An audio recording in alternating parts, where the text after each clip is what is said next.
Бұл видео сабақта мен сіздерге мемлекеттік жұмыспен қамту шараларын көрсеткім келеді, яғни процесс қалай жүзеге асатынын.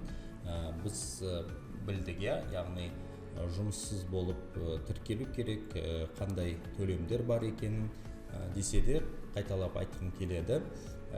Мынау күміс жас деген бар, одан кейін алғашқы жұмыс орны бар, ұрпақтар келісім шарты деген арнайы бағдарламалар бар. Оның барлығы мемлекеттік деңгейде қосымша субсидияланады. Шамамен бір адамға 30 айлық есептік көрсеткіште. Бұл 120 мыңға жетер-жетпес. Одан кейін бизнес бастауға деп, егер де бизнес жоспары өтімді болып жатса, 400 айлық есептік көрсеткішке дейін қайтымсыз гранттарды алуға болады. Одан бөлек мынау кәсіптік оқыту, қайтадан переквалификация дейді ғой, сондай шараларды да қамтиды. Бұның барлығы айтып өткендей электронды еңбек биржасы бар, еңбек.kz сайтында, сол жерден ресми түрде тіркеліп әрекет ету керек. Енді барлық нәрсе сол айтқым келетіні адамның өз ойына байланысты. Әр адам өз ойындағы жемісін жейді. Егер де сіз өз ойыңызға бір жемісті егіп, бірақ оны суғармайтын болсаңыз, оған қарамайтын болсаңыз, ол өспей қалады. Ол құрттап кетеді, шіріп кетуі мүмкін. Тура сол секілді сіздің миыңызға да қатысты деп айтқым келеді. Ал егер де сіз өз миыңызға әдемі бір жаңағы кез келген жемісті егіп, бірақ оны әдемі баптайтын болсаңыз, әдемі суаратын болсаңыз, әдемі қарайтын болсаңыз, жеміс өседі ғой. Тура сол секілді ол сіздің миыңыз.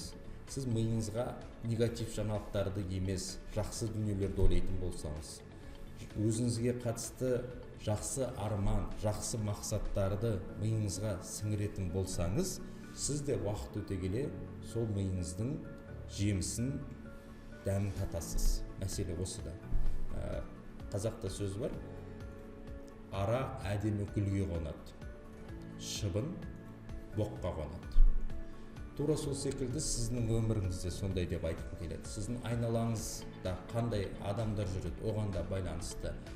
Үнемі оқу керек, үнемі ізденісте жүру керексіз.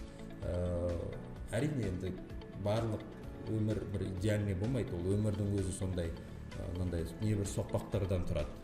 Бірақ сондай бір қиын сәттерде бастысы психологиялық тұрғыдан сынып кетпеу керек. Психологиялық тұрғыдан өз-өзіне қол жұмсап жүрмеу керек. Бізде көп жағдайда суицид, және де сол бір өзінде бар агрессияны, өзіндегі бар депрессияны айналадағыларға шығарып, одан басқа біреуден өш алудың қажеті жоқ деп ойлаймын. Қазақта сөз бар ғой, басқа түссе баспақшыл дейді. Басыңызға түсті ма, ол өмір сынақ, онымен күресе білуде керексіздер. Жарайды, жұмыссыз болып қалдыңыз, бірақ оған бола қатты бір қайғырудың қажеті жоқ. Керісінше, мына Қытайларда да бар, Қытайларда кризис, дағдарыс, ол мүмкіндік деп қарайды.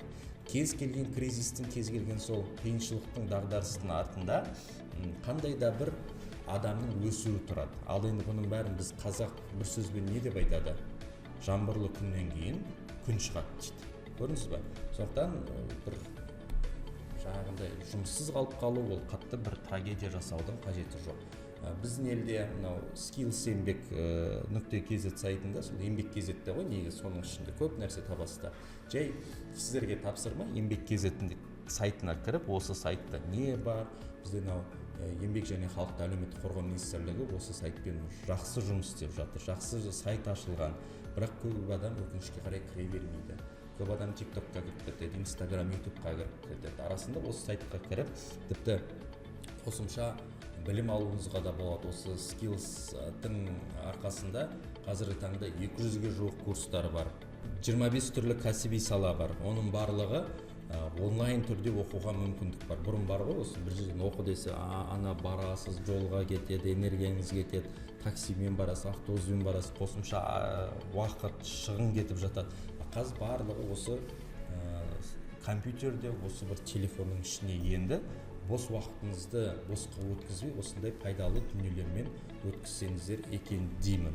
Одан кейін әрине мынау Қазақстанда жұмыссыз болған жағдайда 6 айға дейін мемлекет қосымша төлемдерін бере алады. Ол үшін сіз не істейсіз? ЕГОВ арқылы да немесе еңбек кезет арқылы да тіркеле аласыз. ЕГОВ кезеттенді тіркеуден өту керек, авторизациядан. Одан кейін жұмыс іздеп жүрген адамдарды тіркеу деген арнайы қызмет бар, соны таңдайсыз.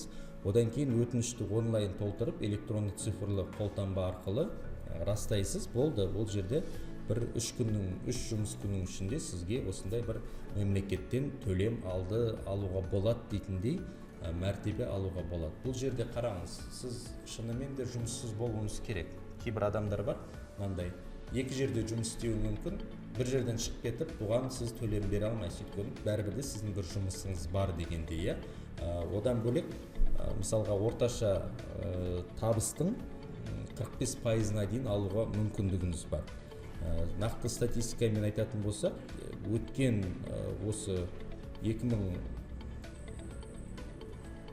ай, мысалы ақпан айы дейік, 2025 жылғы 1 ақпандағы статистикаға сүйенсек, мемлекет 106 мың адамға осындай көмек берген екен. 9,4 миллиард теңге жалпы төленген ақша сомасы. Құрметті қарсыз қоғамға қатысушы, мені бірнеше күн бойы тыңдап, айтқанымды жазып жүрген жандар, сіздерге 5 деген баға қойғым келеді. Ал егерде кім әзірге оқымады толық, сайт сіздерге толығымен ашық, барлығы тегін қызмет етеді. Оқыңыздар, жазыңыздар, әрекет етіңіздер деп айтқым келеді. Және де осы қарсыз қоғам жобасын сіздер көптеген адамдарға айта жүріңіздер, бөлісе жүріңіздер, олардың да қаржылық сауаты артсын, және де сіз бен біз болып, мына өмірде де, ана өмірде де қарызы жоқ адамдардың қатарынан болайық. Менің сабағымды тамашалағандарыңызға рахмет, жақсы пікір жаза кетіңіздер, әлеуметтік желіде де бөлісе отырыңыздар.